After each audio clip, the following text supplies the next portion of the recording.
We need the video turned off for now. Yeah.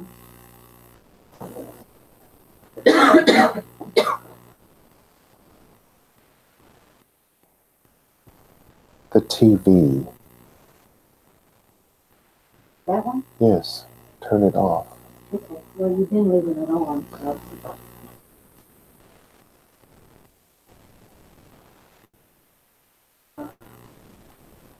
There we go. Okay. So this week we start with Shemot, chapter 27. That's also known as Exodus, chapter 27. So if you will, please stand and cover yourself for the reading of our verses. And I got rid of this thing. Completely forgot about what I was doing. In case you guys, somebody at this point in time doesn't know, I don't stand up because I'm tethered to some wires and whatnot. It's not a law of God. It's not a command of God. It's a tradition. But for those of you who came out of the Christianity, the guy that Christians call Jesus, his name was actually Yeshua. That guy and all of his followers and all the followers of his followers and all the followers of his followers who followed him, they all did this. This was a tradition that was very much a thing to do in their time period. So if you want to follow Jesus like dear children, as it says, then you should be doing this. For those of you who are Jewish, you've probably been doing this your whole life and you don't see what the big deal is. So anyway, we got that covered. We begin with verse 1. We're in chapter 27. It says, Ve'asita et hamitzbeach atze shitim chamesh amot ve'chamesh amot rochav ravu'ah yiyeh hamitzbeach ve'shalosh amot komato. Ve'asita karnotav al arba hinotav mimenu tiye'an karnotav ve'zipita oto nechoshet. Ve'asita sirotav ledashno ve'ya'av umitz rekotav umitz legotav umachtotav lechol kelaiv ta'aseh nechoshet. Ve'asita lo machbar ma'aseh reshet nechoshet ve'asita al ha-reshet arba tabot nechoshet al arba ke'zotaiv. Ve'natata ota tachat karkov ha-mizbeach mi lemata ve'haita ha-reshet ad chazi ha-mitzbeach. Ve'asita ve'adim lemitzbeach vadim atze shitim ve'zipita otam nechoshet. Ve'huva et badaiv batabaot ve'hayu ha-badim al shetei zalot ha-mizbeach bis et oto. Nevuv luchot ta'aseh oto ka'asher her'a otecha bahar ken ya'asu. Ve'asita et chartzar hamishkan lifeot negev temana kela'im lechazer shesh mashetzar ma'a pardon me, ve'ama orech lepe'a ha'echat. Sorry. Ve'amudaiv es rim ve'adnehem es rim nechoshet va've ha'amudim va'chashukehem kasef. Ve'chen lifeot zafon ba'orech kela'im me'a orech ve'amudaiv es rim ve'adnehem es rim nechoshet vave ha'amudim v'chashukehem kasef ve'rohav hechatzer lifeot yam kelaim chamishim ama amudehem asara ve'adnehem asara ve'rochav hechatzer lifeot kedma mitzracha chamishim hama v'chamesh esre ama kelaim lakatef amudehem shelosha ve'adnehem shelosha ve'lakatef השנית חמש עשרה כלאים עמודיהם, or dehem rather, שלושה ועדניהם שלושה.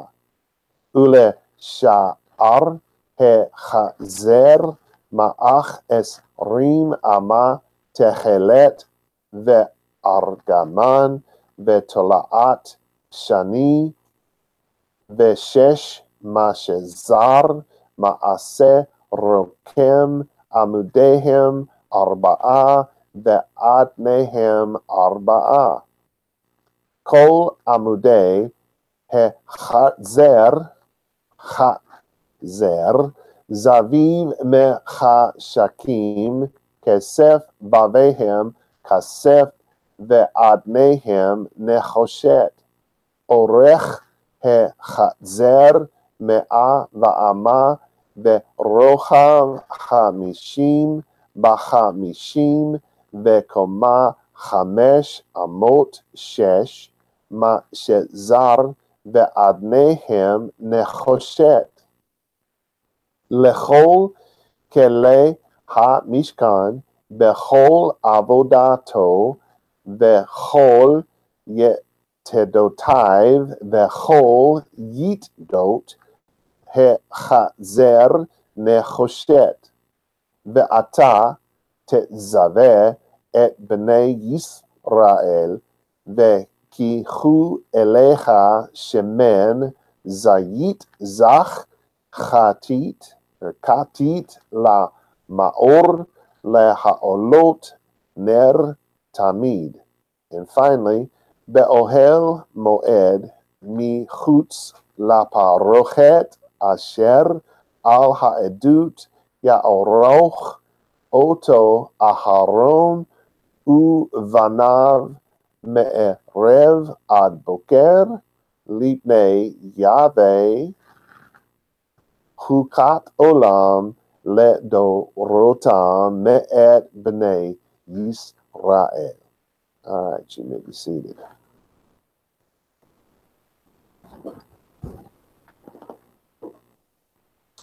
Again, I read that the way I do to help students that are learning Hebrew and need it slow. I do that for their sake.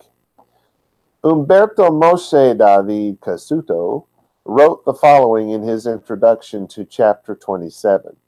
It was essential, he said, that the form of the altar should comply with two requirements, which seemingly were in conflict with each other. A, that the altar, as stated earlier in chapter 20, verses 24 through 25, should be of earth or stone. B, that the altar should not be of a temporary character, which would necessitate its complete rebuilding at every encampment from local earth or stone, but a permanent structure that could be transported from place to place. A compromise between the two requirements was effected in this way. The altar was made hollow, consisting of an empty frame of wood overlaid with bronze, which could easily be filled from time to time with earth or stones. This frame was to be without a top, thus its horns and sides are mentioned here, but not its top, as we find later in connection with the altar of incense in chapter 30, verse 3. Its top and its sides round about and its horns. That's a quote of that verse. Hence the observation made by several exegetes, those are the sages and other commentators. I don't know if he's talking about the exegetes of, olden days or new days. We'll probably figure it out with what he says. But by several exegetes to the effect that the altar described here could not have survived a single day when the fire was kindled upon it is pointless. The fire was not kindled on the bronze that overlaid the wood, but upon the earth and stones in the center. So in other words, the argument became by some of them was that this altar wouldn't have lasted a single day. You set some wood on this brass, you make this thing of wood, then you cover it in brass, and then you put wood on top of it and set it on fire. How long is that going to last? It won't last a day. He's saying that's a dumb argument because the compromise is you make it out of wood, you cover it with brass, you put in the center of it earth and stone, one or the other or both. It probably doesn't matter. It's certainly not said. And then on top of that, you build a fire. And in that way, you have this permanent thing that can go from place to place, the altar itself, which has no top. And you also have the altar, the actual altar is then put inside this carrier. In other words, the stone and the earth is put inside this thing that we think of as the altar, but that's actually the altar that's inside this case. And on top of that, you have the fire, and thus this brass, this wooden structure that's surrounded with the brass, is covered with the brass, will survive from movement to movement. All right, so in verse 1, the English text would literally say, and do you, or and make you, the altar, trees, shittim, 5 measures length and 5 measures width. Then it says 4, and goes on talking about something else. So I think we've had this before. If not, I'm just remembering the wrong thing. But when they say 4, it's an idiom. So if your altar is 5 measures in length and 5 measures in width, it is square. They use the number 4, the word for the number 4, to mean square. And then it goes on and says, it will be, the altar, of course, and 3 measures height of it. So it'll be 3 cubits high. It'll be the 2 wide and the 2 long. So it'll be square at the top, but it's going to be longer in its thickness, in its height. All right, so it starts off with ve'asita. And we have this word so many times at this point that I'm sure you all have it committed to memory. It's from asa, properly, to labor, to work about, to make, to produce, by labor, to manufacture, to fabricate, right? You all know this by now, I'm sure. But there are different uses of the word, but basically you're being told and you're going to make something. Then it says et, which is a word that has no meaning. It's just a grammar thing. It points to something. And in this case, it points to ha mis be'ach, the altar. The altar. And the altar is the thing where the fire goes. It's not the thing, you have, think about this, you have the thing that they call the ark. And on top of that, you have the mercy seat. And above that, there is a fire. If the fire of God comes down, that's where it resides, is on the mercy seat. So it could be thought of as an altar, but it really isn't the altar. It's the ark. And then coming out from there, you have, we haven't spoken about as yet, but will, is the altar of incense. Now that actually is an altar, and there's a fire on top of that. And then coming out from there, you have your menorah on the one side and the table on the other. Of course, the menorah has fire coming out of it. And hopefully when they cook the bread, there won't be any fire coming out from that. Just, I thought I'd throw that in there. And then you come outside, you have the wash bowl, the basin where they're going to wash their hands. And then you step back from there. This is what we're talking about, is this altar. This is the place where they're going to actually, after they slaughter the animals and cut them up and prepare them for the barbecue, the altar, the misba'ach, is the barbecue pit. It's the place where you cook the food. All right, so it's the pointer, it started off, you're going to make, and it points at the barbecue pit. Shittim, you're going to make it first of this wood. Remember, this is the wood that grows in Egypt and Arabia, and its bark is covered with black thorns, and it has blackish pods, and the wood is very hard. And when it grows old, it resembles ebony. Remember that. So then it says chamesh, so it's 5 amot, 5 measures. It's always used metaphorically of the beginning of the head and foundation of a thing, because the measurement comes out from the cornerstone of a building, right? You know, everything's measured out from there, so it's from the foundation. You get where that idea comes from. Specifically, it is the mother of the arm, the forepart of the arm, maybe this way, the forearm, the name of a measure, a cubit. I don't know where the word cubit comes from. It's not Hebrew, but it is a word that I think every Jew knows, right? Every Christian knows, because this is a word that's been passed around through the Jewish and Christian Bible for many years now, but I don't honestly know where it comes from. But the measure is called a cubit. Remember, the cubit they're guessing is about 18 inches long. All right, this is orech, so its length will be 2 cubits. There are 5 cubits, right? 5 cubits. I don't know where I got 2, 5 cubits. Then it says vechamesh, and 5 amot, 5 cubit, 5 measures, rochav, which is its width. Then it says ravua, that's the number 4. I said this a while ago. So it's going to be 5 and 5, making it square. So 5 cubits wide and 5 cubits long does not equal 4. They say 4 to indicate that will be square. So yeah, it will be. Then it says ha-mitzbah, the altar, the shalosh, and 3 amot, 3 measures, or 3 cubit, komato. It will be high, 3 measures high, so 3 cubits high. So your translation is real simply this: and you shall make the altar of shittim trees. The altar will be square, 5 cubits long, 5 cubits wide, and 3 cubits high. Now, in Zevachim 59b of the Babylonian Talmud, it says that our Yehuda believed the altar was 3 cubits high as stated by this verse. Seems logical, right? However, our Yosai argued that the altar was a total of 10 cubits in height. Rashi argued that the 3 cubits were from the ledge upward, and thus the total was 10. Even Ezra believed that the altar in Shlomo's temple was 10 cubits, according to 2 Chronicles 4:1.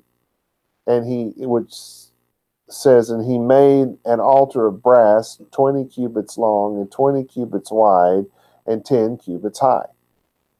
So that's where the 10 is coming from. But if we base the height of the original altar on this verse, why are there no arguments considering the width and the length? Why are they not saying that one part of the width is 5, but it's actually 20 altogether, and one part of the length is 5, but it's actually 20 altogether? I mean, if you're just they're picking and choosing here.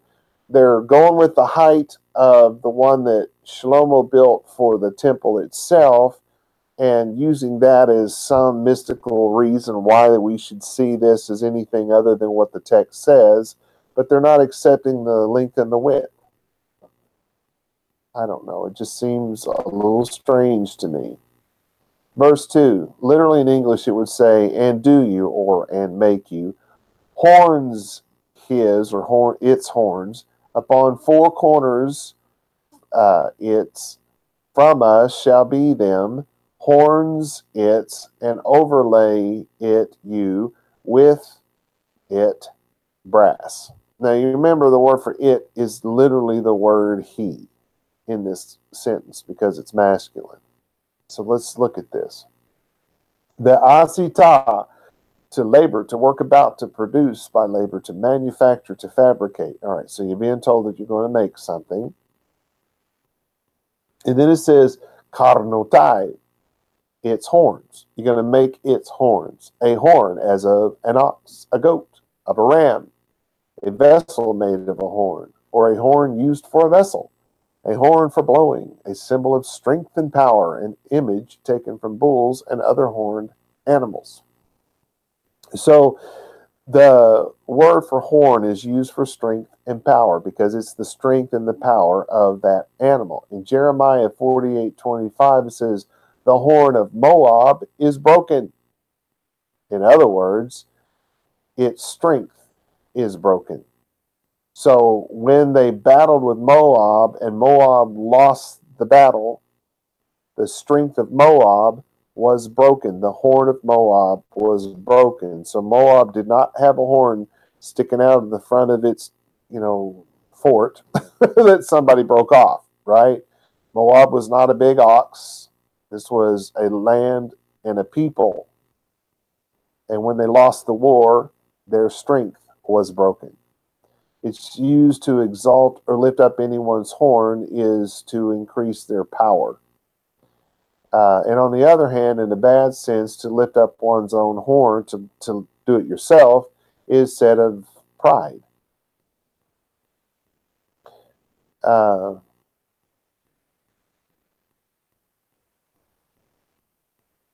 There are poetic places where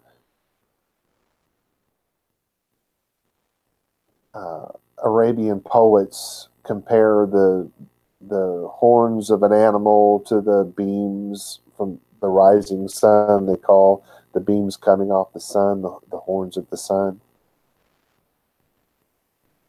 All right, so, but you need to keep in mind that this is about strength. Then it says the Hebrew word all, which means upon or above, and that is always figured out by the context of the sentence itself. Then it says arba, there's your word for four. Then it says pinotai, it's for corners. This is the word for corner.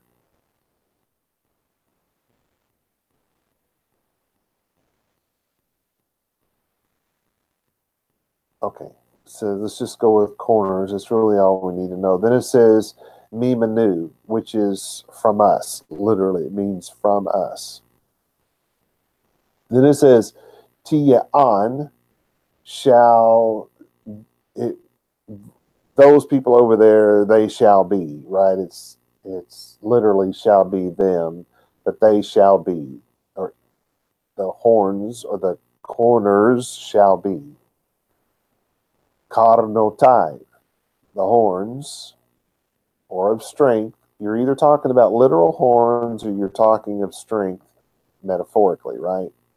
Then it says vet zipita, and overlay he you, literally. So it's, and you will overlay it.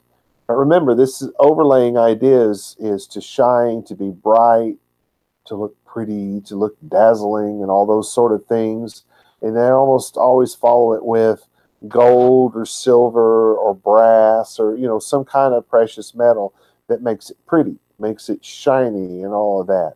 But it's where we get the idea of overlaying something. And this is oto rather, which is you'll overlay it with nechoshet. It's brass, copper. It's a metal, right? So basically your translation goes this way then. And you shall make every corner of it strong. Its horns, its strength shall be from the same piece, and overlay it with brass. So obviously something's going on here, right? And you shall make, it says four. Now, this is something that I see a lot of people confused about these days. You're told to wear a fringe in the four corners of your garment. And this was given at a time where garments did not have four corners. They didn't have the talit, the talitot, to say it in plural, back in the time that the law was given. They wore basically a poncho. And it didn't have corners, because that would have been sewn together. It was something that basically was folded over, and they left holes at the top for the arms. So there were no corners, unless you called this top part the corners and the bottom part the corners, right? So, but then in Hebrew, we talk about the four corners of the earth. The earth does not have four corners, it's round. The four winds that blow. And that comes from the idea of north, west, east, south, right? But we know that the wind blows in every imaginable direction, even blows up and down, right? So there are not four winds. And so when they're talking about four, and you're talking about the wearing the zitziot in the four corners, what it's saying is you wear the zitziot on everything. All of your outer garments are supposed to have zitzit on them. And so what we're looking at here, and you shall make every corner. You'll make the four corners. No, you'll make every corner. It has more than just one corner. It has more than four corners. It's square, isn't it? So you make every corner of it. Then it says of its horns. Okay, remember that's metaphorically used of strength. And so you'll make every corner strong. Its strength will be from the same piece. In other words, the whole thing will be fastened as one monolithic piece. Because it's saying from the same piece. It said, from us shall be them. So you're making it all from the same piece. Overlay it with brass. Then you overlay it with brass. All right. I hope you follow that. Rashi and Rashbam argue that the horns could not be made separately and then be attached. Kasuto said that the horns were not to be made separately and subsequently attached to the altar, but were to be formed as a direct prolongation of the planks which form the sides. This comes from tradition. This comes from them reading Hellenized Jews' opinions on things that they didn't understand because they didn't understand the idiomatic nature of Hebrew. And so they take everything literal. And so when you use four corners, then they get all the arguments about what that meant and how the most of the arguments came to the idea of square because it was no other way to explain why 5 cubits plus 5 cubits somehow added up to 4, right? But when you got to the whole horn thing, now all of a sudden you have to put horns on the altar. Anyway, verse 3. And do you, and make you pots, its pots, to remove it, and bowls its, and forks its, and fire trays its, to all vessels shall make brass. It's not too hard. The asita, and you will labor, work about, manufacture, blah, blah, blah. You're going to make something. Sirotai. Literally, that's pots his. So it's its pots. A pot, so called from boiling and bubbling. Thorns, briars, so called from the idea of boiling and bubbling up. A notion which is applied to the redundant and luxuriant growth of plants, especially in the woods. A thicket is used poetically. Okay. It's pots. Let dashno, to remove it, veyaiv, and shovels, that's literally a shovel, umis rekotai, and bowls its, and bowls his literally, so and its bowls, the vessel out of which anything is sprinkled, a bowl, and that of a larger size, a sacrificial bowl. It's all fine. Then it's umis legotai, and forks is, or and its forks. So it's to draw out a fork for laying hold of pieces of flesh and drawing them up a flesh hook. So it's basically something to, pick the meat up, turn it over, pick it up, put it on the altar in the first place, and turn it over. Because you're going to have quite a bit of a fire going there, and you don't want to, stick your hand in there. Just saying. Umach totai, and fire trays, so it's fire trays. An implement or vessel in which burning coals are taken away and carried.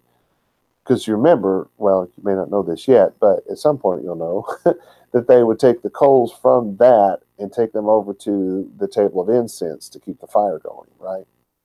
Then it says, lechol, well, that's to all, ket live, to all the vessels.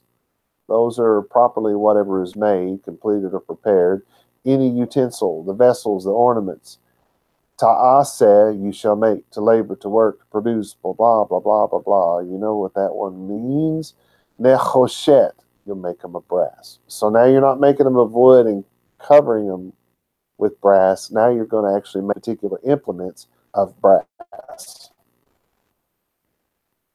So your translation, and you shall make all the utensils for removing the ashes. It's shovels, bowls, flesh hooks, and fire trays you will make of brass. It's simple enough. Rashi said that the shovels were to remove the ashes. I put two words together there. The base catch the blood. The flesh hooks were to turn the meat. The fire pans were to carry coals to the interior altar, which is the incense altar. He's right. That's a real good little quickie breakdown for you. Kasudo said the basins were vessels with wide openings, like cooking pots or kettles. And he bases that on the things that they've dug up out of the ground from that area. Not necessarily from Mesopotamia in the surrounding areas. Okay, so 4. And make you, to it, graded, do or make, network, brass, do or make, and do or make you, upon the network, 4 rings, brass, upon 4 on its 4 ends. Okay, so this is going to be a little bit different than what we saw before. The asita, and labor, work about, make anything, produce it by labor, manufacture, fabricate, blah, blah, blah. So you're going to make something else.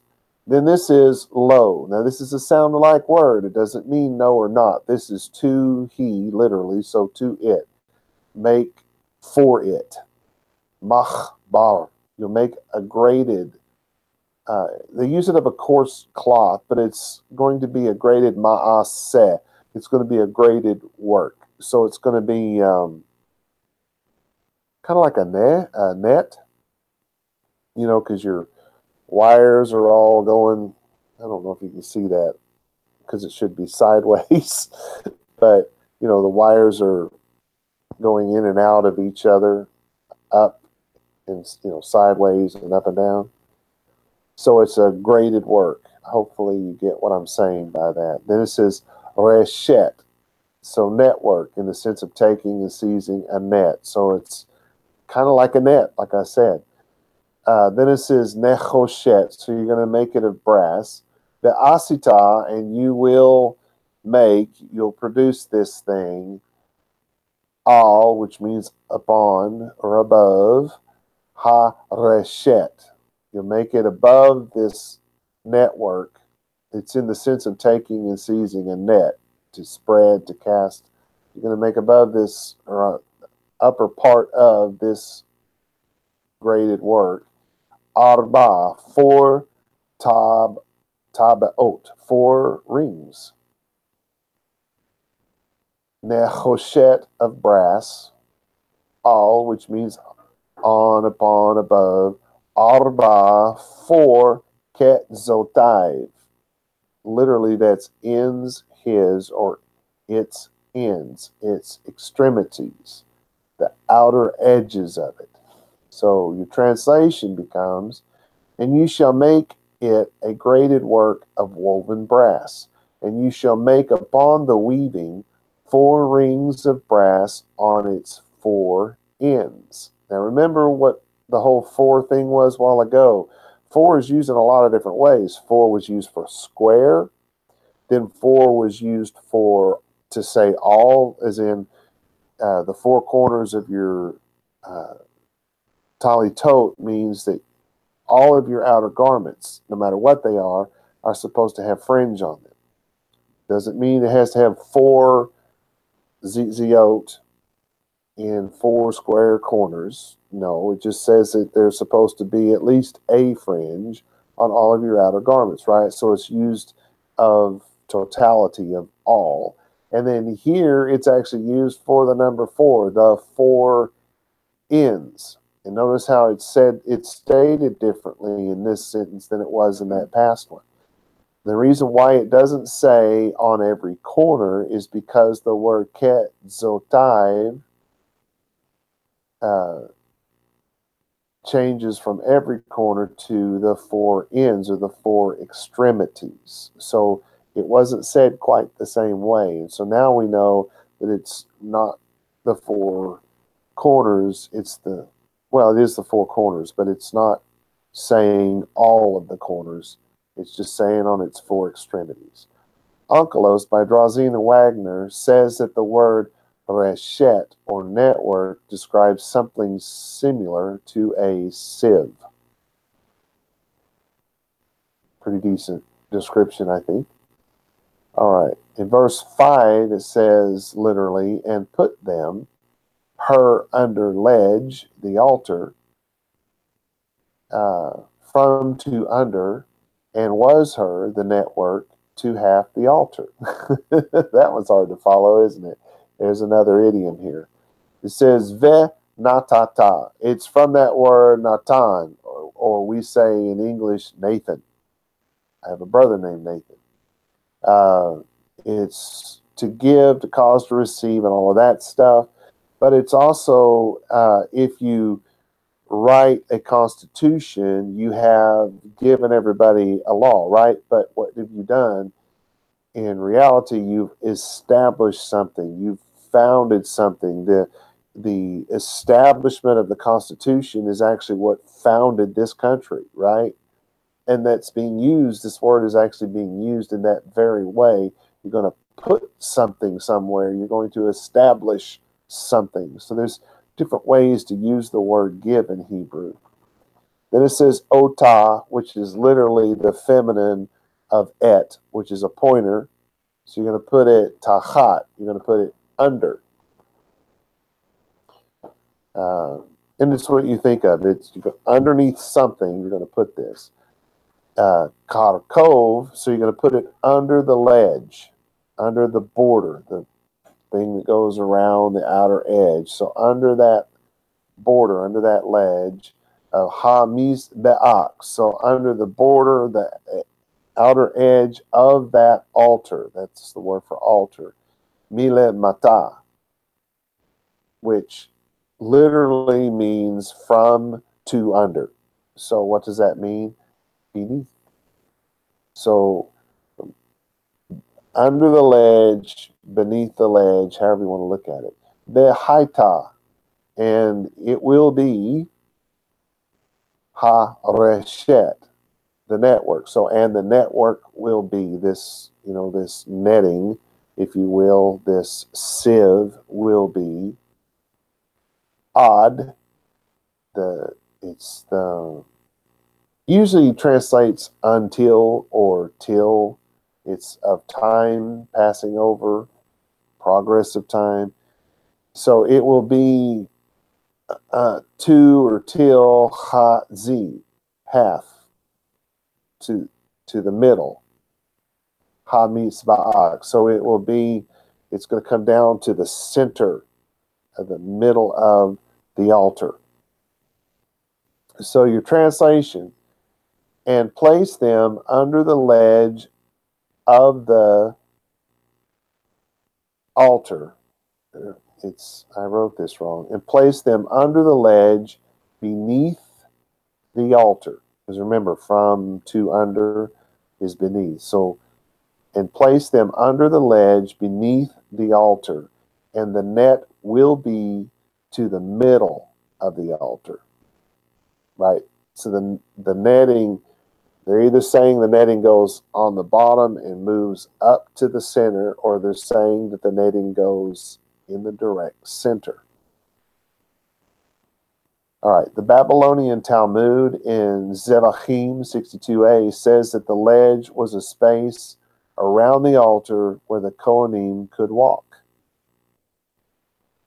So what they're seeing here is that they're separating the idea. You know, this verse seems to me it's talking about the netting that goes either underneath and up to the center, or goes in the center of this altar. And they've gone from that to now they're saying that this thing that we're talking about is literally a walkway that goes around the altar. That jumps a little harsh for me. Rashi wrote that the ledge was 2 cubits in width and 3 cubits from the top and ran all the way around the altar. So again, see, they're getting a little outside of this for me.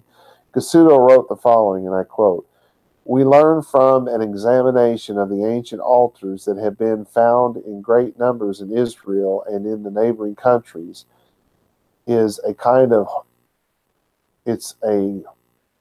horizontal projection that encompasses the altar on all sides and is situated a third or a quarter of the way down from the top.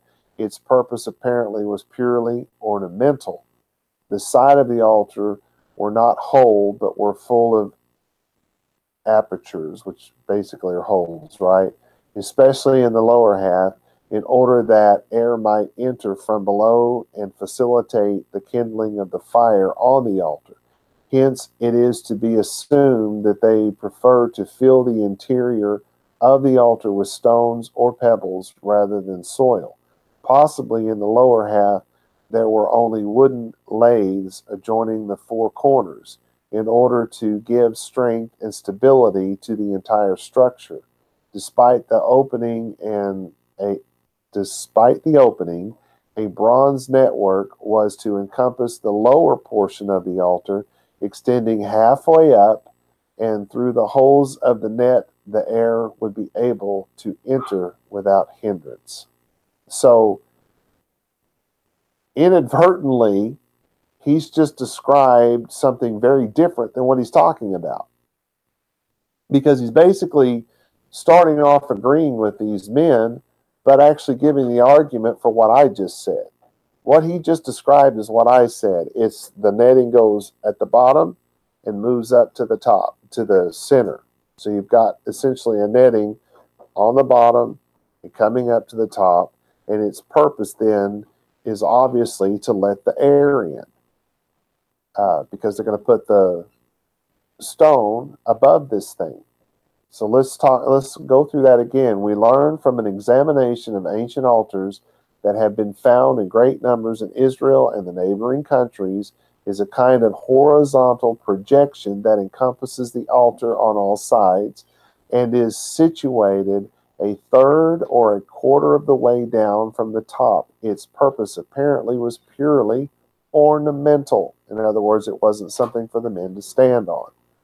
Apparently, okay, the sides of the altar were not whole, but were full of apertures. So in other words, it's a graded work all the way down on the sides. You know, halfway up, he's going to say, but this netting up halfway across this thing, that the air might enter in from below and facilitate the kindling of the fire on the altar. Hence, it is to be assumed that they prefer to fill the interior of the altar with stones or pebbles rather than with soil. Possibly, because think about what happens. If you have this thing, it's great, it's a graded work, and you fill it with dirt, you've just lost the whole advantage of the graded work.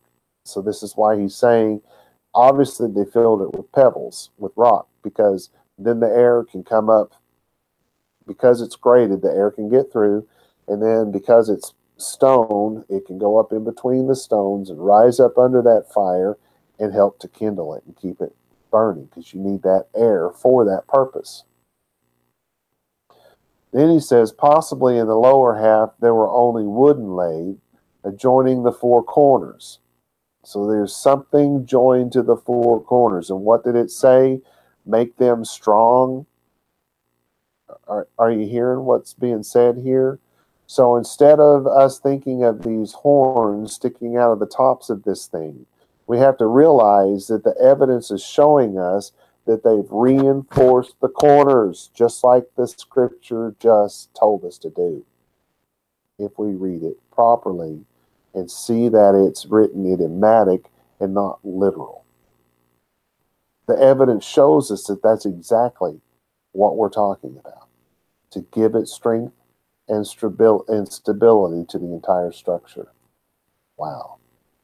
Anyway, we've got just enough time, I think, to do at least one more. So it says, and do you, or and make you, staves to altar, or for altar, staves, trees, shittim, so make them out of the shittim tree, and overlay he you, or overlay it, you will overlay it, with them, brass.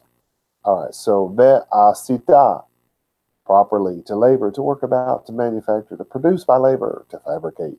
Right, you're going to make something. I'm getting some chuckles here. Vadim, staves.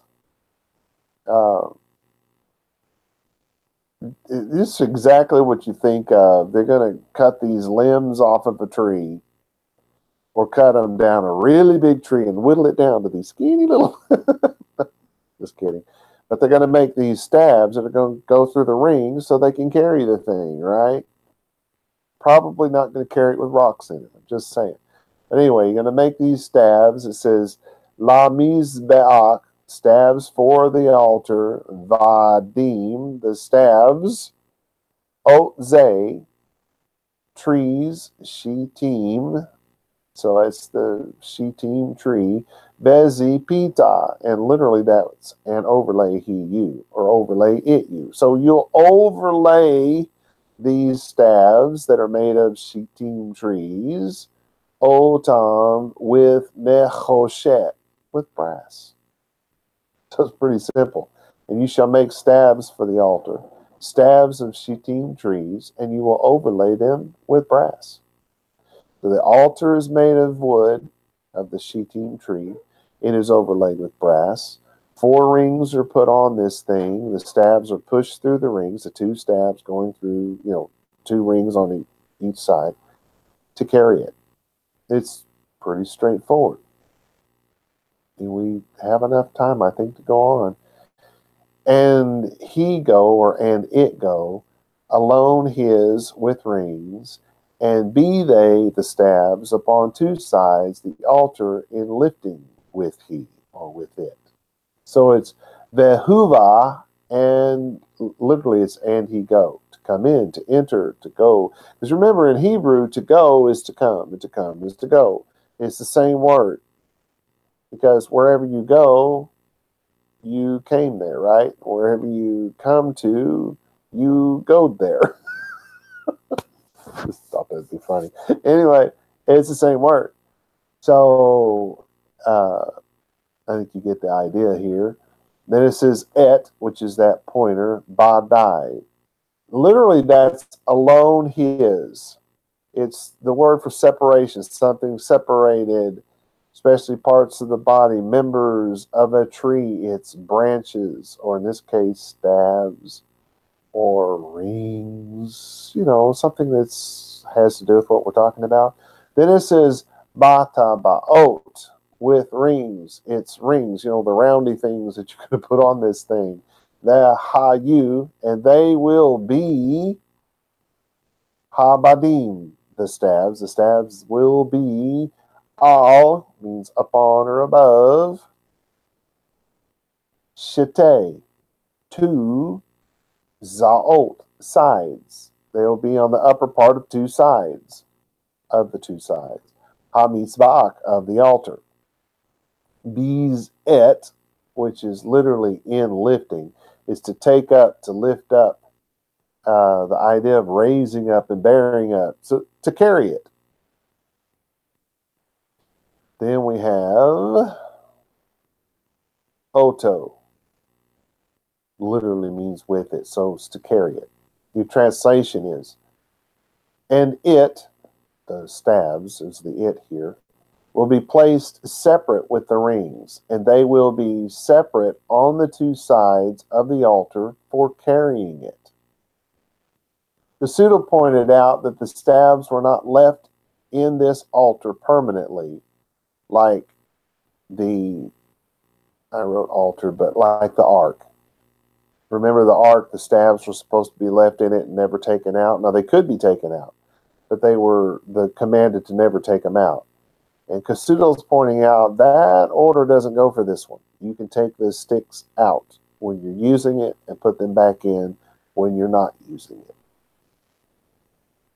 All right, do we think we have enough time?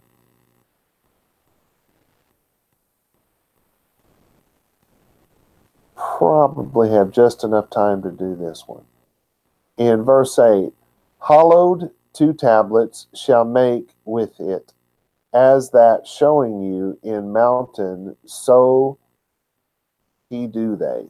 All right, so it's nevuv, hollow, to hollow out, to bore out. Like, so think of, there are places where people will take a tree and they'll hollow out the inside of that tree and maybe trim down the front and the back and make a canoe out of it, right? So it's the idea of hollowing out, of boring out something. Then it says, luchot, 2 as in T-O, not the number 2, but tablets, for the tablets. It's a table, a tablet, a stone. It's what you're thinking of. You should think of the 10 Commandments. You know, you see the movie where he's walking with 2 gravestones. Well, they are round on the top like gravestones, right? Probably not what the real ones look like, but 2 tables of stone, 2 tablets of stone. Hollow out the stone. Ta'asa, you shall make. This is the asa, to make, to produce, to fabricate, all those kind of things. Oto, which is with it. Ka'asher, that means, literally it's as that. Then it's her'ah, which is showing, to see, to see the face of a king instead of his ministers who are receiving his presence. So it's to perceive or to see. Remember, this word is not necessarily you actually saw it with your eyes. So he's referring back at this moment to something that Moshe either saw with his own eyes, either God opened up the heavens and let him look in and see what it looked like up there or over there, wherever it is, or God taught to him for 40 days and 40 nights, and they spent so much time talking about it that Moshe could perceive what it was that God was thinking and intending here. So it's either that I actually literally showed you or that you have perceived from our conversations. We really need to keep that in mind because it's one or the other, or maybe a little of both. Then it says otaha, so that you perceive or that you saw bahar, in the mountain. And this is ken, which is thus or so. Ya'asu, literally he do they. But this is asa, to make, to produce, to fabricate, to produce with labor. It's, anyway, you know that word. So your translation is, you shall make it hollowed out with boards according to that which you were shown in the mountain. Thus they, the artisans, will make it, because he's not the one that's going to make it. They're going to make it according to his perception. He's going to have to tell them what he wants from them, and they're going to have to make it according to what he says. Rashi wrote that the altar was not to be made of a single hollowed out board, because it's kind of what it sounds like, isn't it? But rather was to be made of boards that created a hollow space. So think of a crate. You build a crate out of boards, and you have a hollow place, right? You have that hollowed out area. This would be, I put my note in there. This would be akin to a crate without a lid. Think of it that way. It's a square box without a lid. All right, that's truly as far as I can go today. So we will pick up next week with verse 9. Shalom, shalom, y'all.